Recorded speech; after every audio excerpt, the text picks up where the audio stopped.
Today's conversation is all about the latest interest rate rise. Welcome to today's fireside chat. It is an interesting time to be in the property market. It is an interesting time to be in the world broadly. There is a lot going on. So we have a scenario where interest rates were lifted recently, and that's obviously going to have a suppressive demand effect. Is that good? Is that bad? Is it needed? Is it warranted? You and I, we talked about this earlier, and we're going to play the adversarial role of 5 versus 4.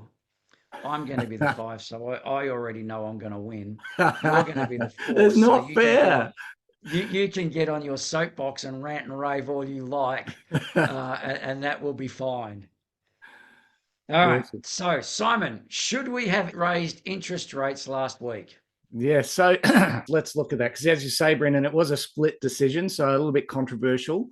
5-4, so really could have gone one way or the other, depending on just one person, one holdout in the RBA board. So let's take a look at that. Okay, so I don't think we should put up interest rates.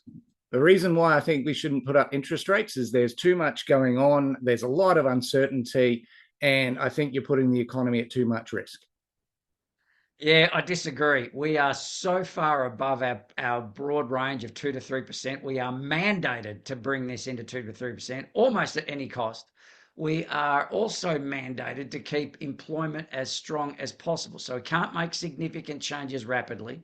And if we let inflation get out of control, we're going to wind up right back we were in 2022 when we had to actually raise interest rates in quick succession rapidly and cause a really suppressive, painful existence for Australian citizens. So, no, we need to make an impact now.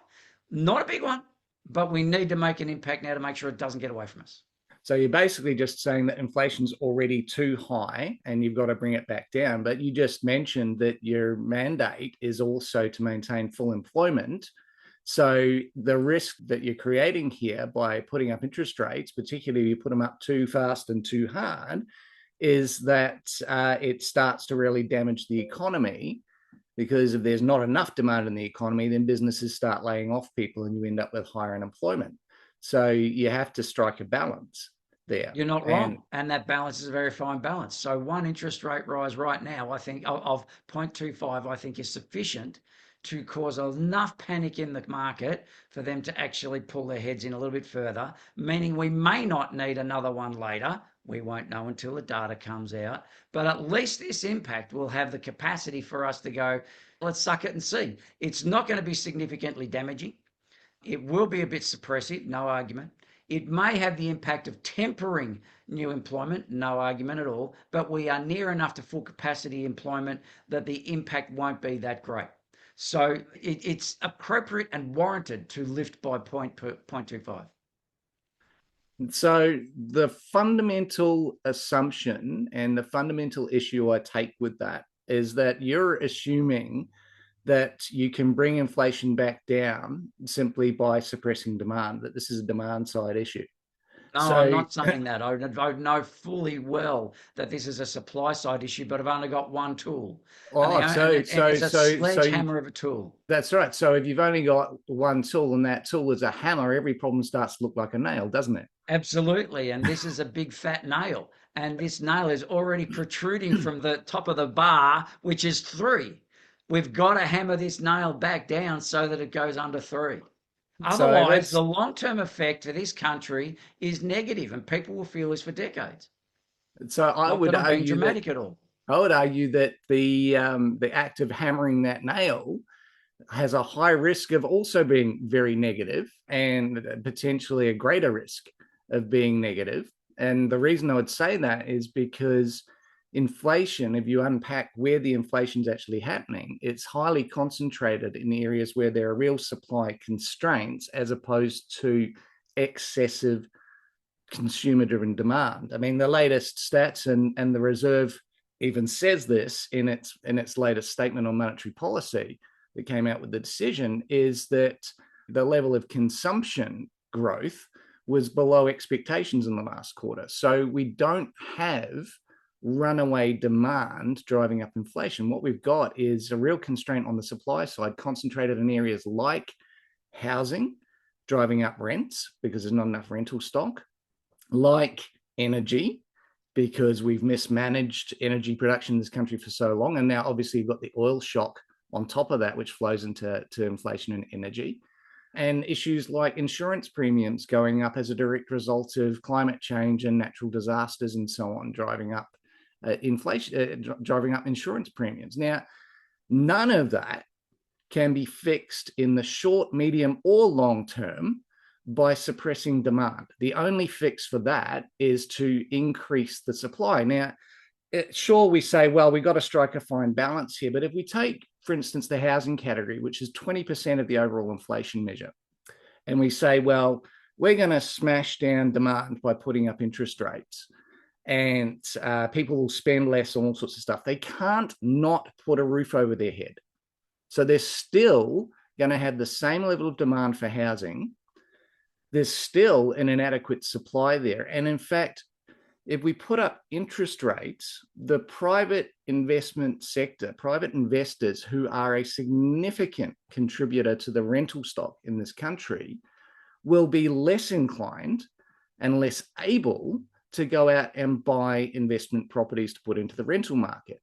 So we're actually creating a worse supply side issue by putting up interest rates rather than trying to solve that problem. And so it's the wrong tool for the job. And if we just keep putting up interest rates, we're only going to make that supply side worse by making it harder and harder to deliver more housing supply.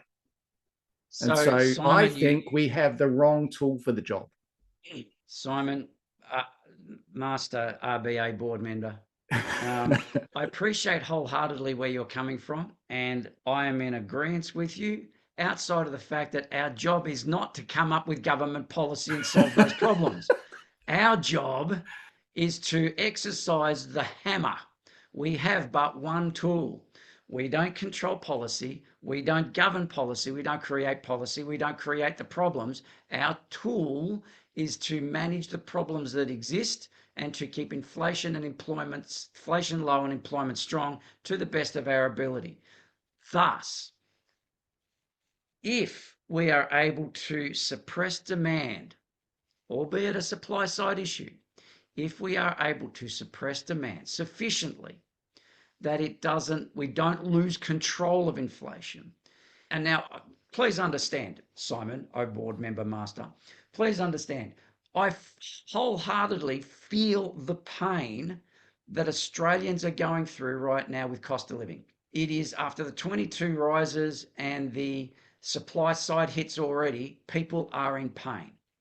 And I'm with you in that you can only have so much supply side growth with demand side suppression before there is a black and white, we are okay versus we are in recession. I fully acknowledge that that window of ability to play the game here is thinning. No argument. But we only have one hammer, and it is a big hammer. And all we've got is the opportunity. Now, we have to trust, we, board members of the RBA, have to trust that the government has a clue about what they're doing. They've got, and it's not just a self-serving exercise like American politics. We have to trust. There you go. That snuck that in. We have to trust that there is enough sensibility and dedication to solving the problem of easing supply side pressures where the power can be played out for that and the decision can be made on that. But we also have to do our bit. And I say, on a 5-4 decision, Simon, I say that we need to raise interest rates by 0.25. Well, me and my three colleagues disagree. and I'm even going to throw in there that I think you're being a little bit sneaky here in that whilst you're saying that the oil crisis and the Middle East conflict and the potential pressure on petrol prices is not the reason for this interest rate increase. No, not in this one. Not in this one. From today forward, it's going to be. I think what you're really doing is that you are putting up interest rates so that the Australian dollar becomes worth more. You actually push up the exchange rate so that the cost of buying oil into this country, importing oil into this country, goes down to soften the impact of the Middle East crisis. That's what I think you're really doing sneakily in the background. That's not what we're saying, Simon. That's not what I we're know that's saying. not That's what. not what we're doing at all. But remember, the detailed minutes of this board meeting won't come out for several weeks yet, so we're safe for the moment. But what you've also got to consider there, though, is that whilst that is actually A valid argument. theoretically not a Yeah. bad idea to help mitigate the impact of the oil shock, it is, again, coming back to the hammer analogy, or I'm going to turn our hammer into a sword now. It's a double-edged blade, because if you increase the exchange rate, sure, imports are cheaper, so imported inflation is less, but it's harder for exporters because they get less money for their exports. So that has the potential. Which has a suppressive position on our exporting companies, which will reduce the demand, or reduce the demand, because there's, exporters are going to be doing it a little tougher and they have to pull their heads in. We might lose one or two people in employment. It's small sacrifice. Really Trump owner me, but we might lose one or two, and to that end, then we will have a suppression, and it still serves the purpose of keeping inflation down. So there's no downside. And I think you're walking a tightrope here, because if you've got this wrong, if you push too hard, and right now the markets are expecting you to put up interest rates even further, if you push too hard, those exporters start to lay off people. Your mandate of maintaining some level of full unemployment goes out the window, and you also damage things like the tourism industry, because it's more expensive I'm as not the exchange arguing rate about goes that. up to Yes, I travel to agree with you. Australia. But who's going to travel in wartime anyway? I mean, seriously. So there's already a suppression in the environment. Hopefully, we can stick with just one interest rate rise. And Simon, you'll be on the board next month. We'll meet again. We'll meet again in Yeah. 6 weeks' time. And you can put the same arguments forward in 6 weeks' time. But right now, I think one, and five of us think the same way. I think one interest rate rise right now is probably going to be enough to cool the market, or at least not let it run away from us due to supply side pressures. You So suck. no. I win. You suck. All right. So all of that said, what do we do about it as investors? We're now no longer board members going, no. We are now investors. What do we do about it? Where does that leave us? What do we have to do now to make sure that we're okay here, Simon? Yeah, so we think about what's the likely impact on the property market here. Obviously, this is more demand suppressing in terms of property activity than demand stimulating. So it takes some heat out of the market, doesn't it? So the hotter capitals and parts of the country that we've seen lately, your Brisbane's, Adelaide's, Perth's, Darwin, even, we'll see a bit of that heat coming out, but they've still got very, very limited stock in the market. I think we still anticipate they'll be growing, just not at the same pace. The flatter markets, so your larger, more expensive markets that are a bit more sensitive to interest rate increases and that have got a bit more stock in the way of listings at the moment, I think you'll see perhaps a greater noticeable effect on those. So they're unlikely to pick up pace, more likely to soften it a little bit. Are we anticipating a crash though, do you think, Brendan? All right, so I'm gonna go around the country very quickly and talk then about the aggregate around the country. Darwin, Brisbane, Adelaide, and Perth are still in growth. Fantastic. Perth's the strongest, Brisbane next, Adelaide least, Darwin somewhere in the middle. Adelaide is likely to feel the most pain from this and be most affected by this, particularly if there's another one or two. Brisbane is still warm and will still continue to see some growth. There will be a temperance that occurs in Brisbane's market, and that will happen slightly. There's already an indication in the last few days that it has tempered marginally. If there is a further one again, one or two, you'll see more temperance, but you'll still continue to see growth. If we hit five in a row, or five over a period of, let's say, 6-8 months, then or whatever, a year, let's say, that we're going to feel that, and there'll be a lot of heat taken out of the market then. That we're talking a whole percentage point rise, and that's going to hurt. If Perth, however, is the strongest and is looking to remain relatively strong, this is just a blip for them. This is not going to be a significant issue. There is such a shortage of stock and such a demand to want to buy. Perth is still strong. Melbourne is in decline already. Melbourne, as an aggregated city, is declining. We are going down in value, and rise in interest rates will actually contribute to the decline in Melbourne. There is no latitude in Melbourne but no buffer that we can absorb. It's just going to be almost an immediate hit. And part of that is just that there's a lot more stock in the market in Melbourne than relative to some of the other centres. And the sentiment in Melbourne and Victoria is abysmal. And there's also all of the tax rules, etc., and things that have changed, the difficulties associated, things that have changed have caused investors to just vacate Victoria. And to that end, then they've gone to other states, and you've seen the growth accordingly. Sydney is now flat, and there's not a lot of buffer left in Sydney either. So a 0.25 will probably not see much of a variation. So 0.25 unto itself, we'll see a temperance and a cautionary period. If we get another one and then another one, you're going to see some decline. Melbourne will go down reasonably. I mean, we're talking with 3 interest rates, we're talking maybe a 5% drop, maybe a 7% drop. We're talking Sydney with 3, we're at a 3 to 4% drop. Brisbane, we're at a rate of growth right now that it's really still quite hot. You're in the high teens, low 20s. You're going to come back to just maybe the 10s and the 8s. Perth is going to still stay in double-digit growth. Adelaide's, I say, is going to come back into the single-digit growth, and we're talking mid-single digits. So aggregated, if we get more of these, you're going to start to see a decline. Now, you'll see a decline. You asked the question about severe crash. There won't be a severe crash. The broader Australian economy is way too robust, and our infrastructure and policies around housing so dependent upon and committed to the owner of the house being responsible in its entirety to the value of that house by having recourse lending, you're going to find that people will just hold and prices will hold accordingly. So we never get a significant drop. We'll see a hit, but we'll never get a significant drop. You're never going to get the 40% reduction that some people put out there. So to that end, then, you will see if we get a lot of interest rates decline, we will hold at a slightly temperate rate now. It's not significant. So don't panic is the point. Be alert, not alarmed. Is that how it goes? Yeah, not the other way around. Be alarmed, not alert. No, be alert, not alarmed at this point. Just monitor.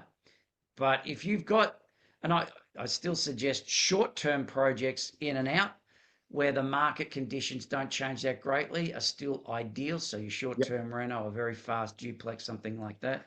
The longer-term, more complex ones are vulnerable to holding profits in today's market conditions. Yeah. So the encouragement would be, don't take a 40-unit development that's going to take 3 years to solve, 5 years to solve, because that has some real vulnerability risk in value maintenance. So the shorter, faster turnover deals, I think, are the ones. Yeah, and I would add to that, and in line with this month's theme in the community about suburb selection, it's incredibly important to be very focused on understanding the dynamics in the suburbs that you're working in. What's that balance of supply and demand locally?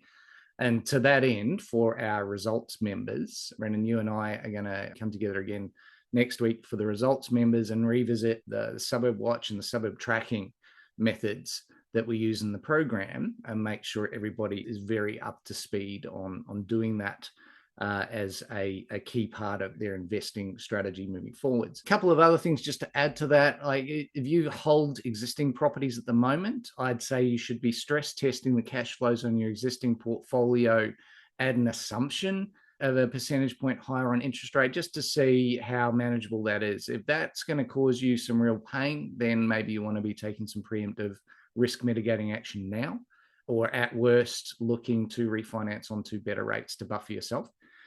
If you are looking to enter into a project, or if you've got an existing project, again, look at its ability to absorb higher interest rates over its life cycle. If you're looking at new deals, again, just work conservatively, assume a higher interest rate than you would currently get, and make sure the deal still stacks up. If it does, great.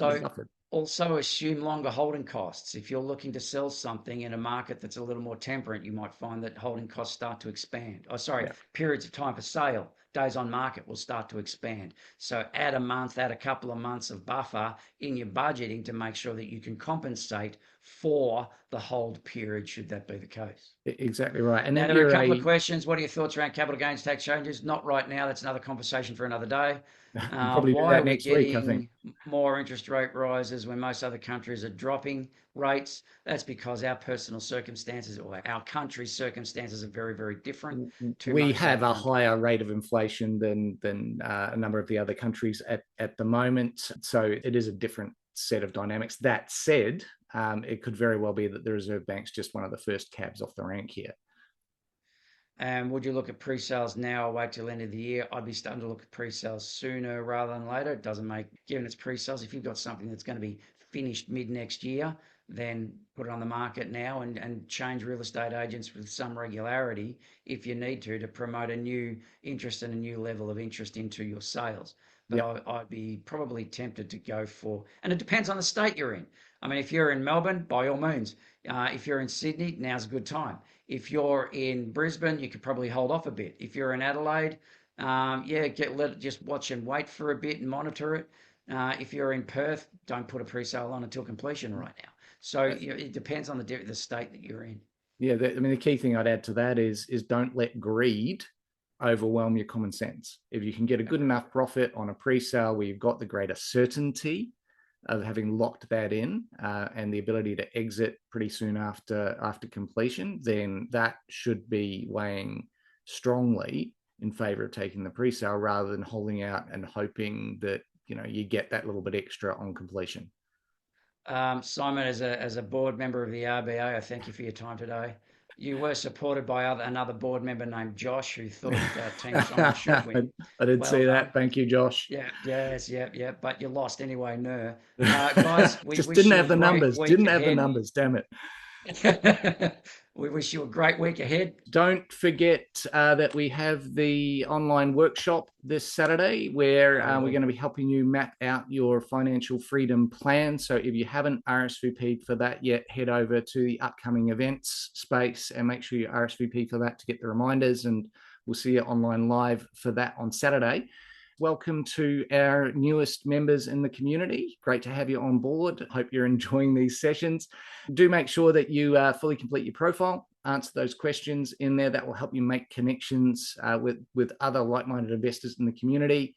Check out the upcoming events schedule, book yourself in for some of the upcoming sessions, including these weekly fireside chats, and do check out the replays as well, because you'll find a huge amount of valuable information there. We'll be back again, same time next Thursday, and we look forward to seeing you all then. See you guys.